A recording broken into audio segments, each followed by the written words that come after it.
দুনিয়াতে মানুষের একটাই কাজ, আর কোনো কাজ নাই, ইবাদত। ইবাদত মানে সারা রাত্র তসবিহ নিয়ে যায় নামাজে কাটানো, কয় না।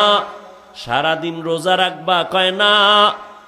ইবাদত কি বলে? বিশাল একটা চাদরের নাম। গোটা দুনিয়াটা ইবাদতের চাদরে আটকানো। তার মানে তুমি ওই চাদরের মধ্যে বসে যা করবা সব ইবাদত। খানা খাই, হ্যাঁ খানা খাওয়াও ইবাদত। জমিনে তুমি যা করবা সব ইবাদত। তুমি ঘুমাবা তাও ইবাদত, বাজারে যাইবা ইবাদত, ব্যবসা করো ইবাদত, চাকরি করো ইবাদত, কাউকে বন্ধু মনে করো ইবাদত, দুশ্মন মনে করো ইবাদত, বাথরুমে যদি যাও ইবাদত,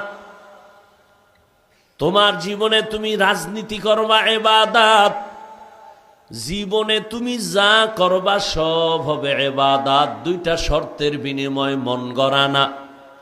এক নাম্বার শর্ত, যা করবা যা বলবা সব হবে আল্লাহর সন্তুষ্টির জন্য।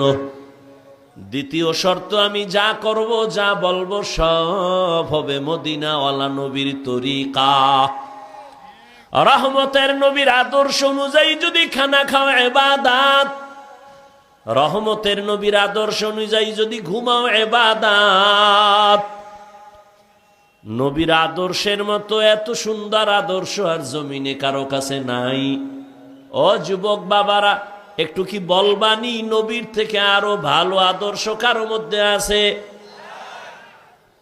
থাকলে বলো, আমি আল্লাহর জাতের কসম আমি তারটা নিব। কেউ যদি দাঁড়ায় বলো, হাফিজ ভাই মদিনাওয়ালা নবীর আদর্শ থেকে শেখ মুজিবুর রহমান সাহেবের আদর্শ ভালো, আল্লাহর কসম আমি নবীরটা বাদ দিয়া তারটা নিব। কেউ যদি দাঁড়ায় বলো, নবীর আদর্শ থেকে আরো সুন্দর আদর্শ জিয়াউর রহমানের মধ্যে ছিল, বলো আমি জিয়ারটা নিব, নবীরটা বাদ দিব। পারবা বলার মতো সাহস আসেনি? না। জিয়াউর রহমান কেন, শেখ মুজিব কেন, এ জমিনের মধ্যে আরো মহাপণ্ডিত যার গণতন্ত্রের জন্য জীবন দিতে রেডি, আব্রাহাম লিঙ্কন।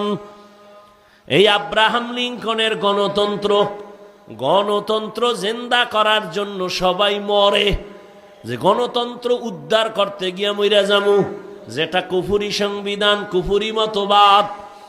এই আব্রাহাম লিঙ্কনের আদর্শ, মাও সেতুনের আদর্শ, লেনিনের আদর্শ, কার্ল মার্ক্সের আদর্শ, দুনিয়াতে যত আদর্শ দেখো এক কথায় জবাব, দুনিয়ার সব আদর্শগুলো না